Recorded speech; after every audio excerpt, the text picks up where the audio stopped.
That right there is the MTB Cribs house pet. I think his name is Gary.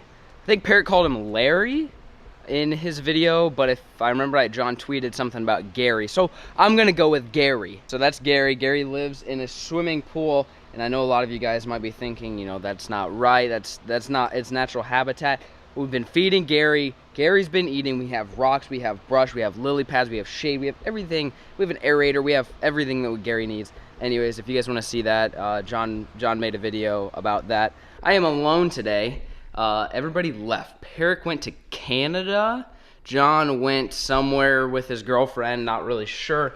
My girlfriend was actually here for this past week, so I'm not leaving, you know, anytime real soon. I think in a few days we're going to Florida or something like that. But so I'm in the MTB crib. I'm gonna do kind of like a how-to video today. This is a video that I kind of dread just a little bit, and the reason why I dread it is because it's so hard to come up with, to just narrow it down to 5 baits. For the summer months, there's so many things you can do, and it's very difficult for me to narrow it down, but I'm gonna do my best today for you guys. I'm gonna film the video outside though, actually on the old Pink Panther Hello Kitty boat, just because I can't go fishing today, and this will be, you know, the closest thing that I can get to, you know, being on the water and teaching you guys is sitting on the boat on the driveway. So here are my top 5 favorite baits to throw in the summer.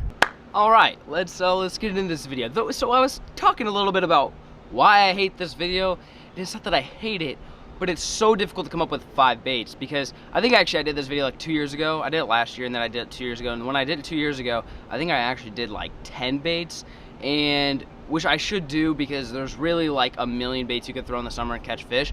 But at that point, it's like, what's the point of doing that? It's like, okay guys, welcome back to episode of Fishing with Flair. Here's the 10 baits you should use in the summer. It's basically like saying, you know, throw everything in your freaking tackle box. It just doesn't make any sense. So I've narrowed it down to my top 5 favorite baits. That doesn't mean that they're necessarily the best summer baits, but for me, in my style of fishing and the area of the country that I fish, they're all the best in my opinion. So I'm gonna start off with my all-time favorite. You guys know, the old topwater frog. Now this is a popping frog. Probably day in, day out, a popping frog like this is definitely my favorite, but a normal frog works just fine as well. Something that's just natural colored. I as well throw some blacks every once in a while, maybe a little bit of white, but not too often if there's a lot of shad or something. But a frog is something that I always have tied on, pretty much year round. You know, from spring to fall, a frog is always something I have tied on. But in the summer, it shines just tremendously. Every time I go fishing, I'm always throwing a frog. Anytime there's vegetation, anytime there's just any type of cover for the fish to hide in, whether that's docks, laydowns, lily pads, or grass clumps, or hydrilla, whatever you want to call it, a topwater frog is a very good choice. I would highly recommend it for all of you guys. So this is for pond fishermen, for lake fishermen, for river fishermen, everything. So some of the baits I'm going to go over today may not pertain to you pond fishermen, or may not pertain to you big giant reservoir fishermen, but a frog, hands down, will catch fish no matter what body of water that you're fishing. That is bait number 1. That is what I throw, and I'll give a few more tips along the way here. You throw a frog on low light conditions, so that's either it's cloudy, or that's early in the morning or late in the evening, sunset, sunrise, or if it's cloudy. Yes, you can catch them when it's sunny, but it's probably not ideal conditions. Now, another bait that I like to throw, this little guy right here. So I throw a frog whenever there's cover, like I said, laydowns, vegetation. When there's not cover, so if it's just rocks or more open, sparse vegetation, I throw a popper. Now, you're probably thinking, well, Flair, what about a buzzbait, or what about a spook? You're right, those work just great in the summer. But for some reason, in the summer, a popper excels for me. I could throw a buzzbait in the spring and the fall, and a spook in the spring and the fall, and do pretty well. And I can catch fish on a popper during those times, but for some reason, a popper is just my go-to lure for topwater choice. It's a great lure for ponds, it's a great lure for lakes. You could pretty much go anywhere in the country and throw this little mobobber right there. You want something with rattles, maybe that's got a little feather tail if possible, and I usually stick to just shad patterns, just whites and bone colors. keeping it pretty simple. Rocks is my main thing when I'm throwing a popper, is around rocks. So you guys can see in a lot of my videos, I'll wake up super early in the morning, I'll drive out there, and I'll start throwing a buzzbait or a spook, or again, like I said, a popper against rocks, because what I notice is in the mornings or in the evenings, it seems like the bait fish kind of push up shallow and the bass follow right behind them, and it's just a good place it's a good ambush spot for bass to target little shad, is up against rocks, up against brush, stuff like that. So a popper, great choice, absolutely great choice in the summer. Now, I don't want to make this video too long, but if you guys want to know my favorite rod and reel setups to throw alongside with these baits, I will link everything down below. I'll fill this description just full of all sorts of information that you guys should definitely go check out. I don't want to go over it in the video because the video will be 37 minutes long. I don't want that. I want to keep it short, keep it simple, but it's all down below. Now, the next bait is a bait that works pretty well on ponds, but very well on lakes, and that is a ribbon tail worm. Preferably, I prefer a 10-inch one, something that's pretty long. I've thrown some 12-inch ones, I've thrown 7-inch ones, stuff like this. As far as colors go, I throw this kind of like purplish June bug anytime the water's dirty, which I fish a lot of dirty water, or just green pumpkin or some watermelon. But for some reason, this is pretty much the only time of the year that I throw something like this, which is why I put it in my top 5 list of baits that I enjoy. Is for some reason, this just catches big bass in the summer. It's just one of those baits. I throw it around wood. If you got a lake or a pond that's just got a lot of brush, a lot of standing timber is where I throw this thing. Yes, you can throw it in some grass or on some rocks or even a little bit deeper, and you could probably catch some fish. But for me, day in and day out, anytime I'm flipping timber, is going to be a 10-inch worm. And I just want to Texas rig it, put a tungsten weight on there, put a, probably, I don't know, 4 or 5 round bend hook on there. It's important that you use tungsten, though. I know a lot of you guys watching probably thinking tungsten is so expensive and you don't want to pay for it. I found a cheap place to buy tungsten. I will link it down below. It's where I get all my tungsten now. It's very, very cheap, and I know tungsten is expensive, but trust me, guys, you'll catch more fish. It's so much more sensitive. It's definitely worth it. If you can afford tungsten, go for it. Like I said, I'll leave the link down below if you guys want to check it out.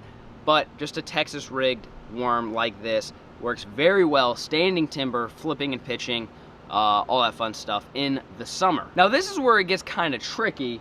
I've got 3 baits here that are fairly different, but at the same time kind of the same, and I'm gonna put this in the category of crankbait. So let's see if I can do this without hooking myself. I have 3 different crankbaits here. I've got a deep diver, a medium diver, and a shallow diver here.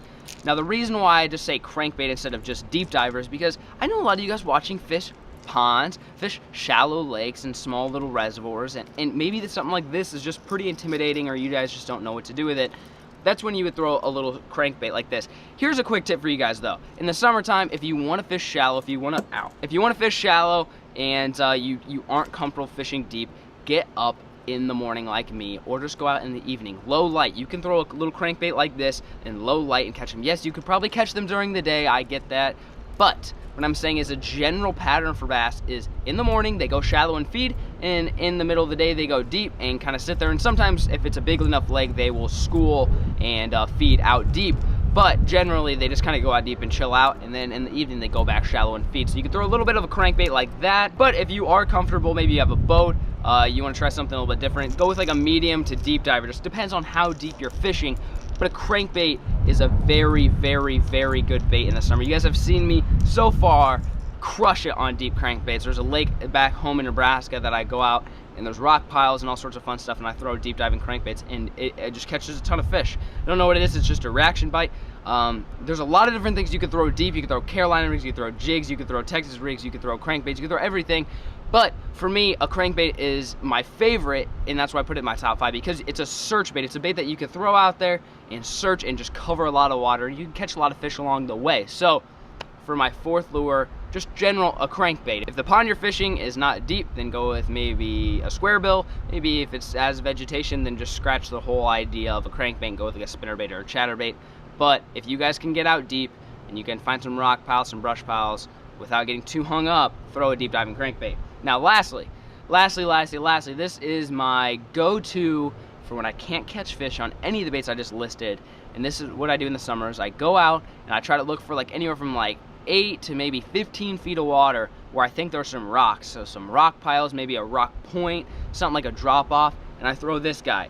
It is a straight tail worm, 6 or 7 inches, on just a stand-up shaky head, and it just stands up like this, and it's super finesse. Now, if you're like Peric, you're probably gonna say drop shot, and that's perfectly fine. You can catch them on a drop shot all day long in the summer, especially for smallmouth. But for me, personally, I enjoy fishing this guy right here. This is just your normal shaky head bait, and I know every top 5 bait video you guys have probably watched of mine says shaky head. That's because it catches fish. Whether that's a Ned rig, like a small Ned rig, a big Ned rig, or you know, straight tail like this. And I've even thrown like a 9 and 10 inch straight tail worm like this. Just any type of subtle presentation is always good in the summertime. Sometimes the bass gets sluggish and lethargic. If you guys don't know what that means, you can Google it, but it basically just means sluggish and they don't want to eat and they're just not active.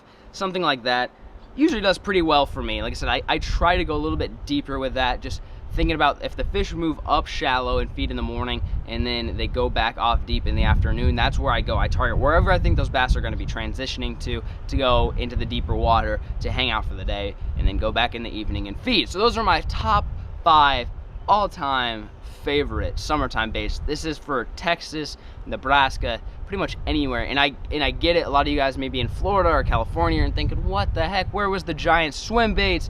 Where were the Carolina rigs? Where were the jigs? I know, those are definitely some good possibilities for some baits to catch fish. But for me personally, if I were to only take 5 fishing poles to the lake, those are the baits that I would have tied on. Well, folks, I had to come back inside. It was freaking so hot outside. I was like dying out there. But I hope you guys learned something. I did my best to kind of go over my top 5 favorite baits, but also touch on some other subjects that maybe will help you guys catch fish in the near future. Like I said, I'm gonna leave a lot of information down below, so if you guys have any questions, check the description. If I did not answer them, then leave a comment, and I'll do my best to get back to you. Also, leave a like if you guys enjoyed the tip videos. I will be back to fishing. The next video you guys will see should be fishing. I don't know exactly when I'm gonna post this video, but I'm going fishing with Lunker Stevie tomorrow morning, and I think I'll be in Texas for a couple more days. So hopefully, gonna be doing some cool fishing vlogs for all y'all, but today was a tip video, was a teaching video, was a, for those of you guys that enjoyed the OG Fishing with Flair videos, this one is for you. I'm not gonna make this video any longer though. I'm sure it's plenty long. Thank you guys so much for watching, and peace! Too many thoughts on my mind, I can't sleep at night, so I just keep writing. I don't need no help, I don't need opinions, so don't waste my time then. I just been living online, my city don't show me no love and that's fine.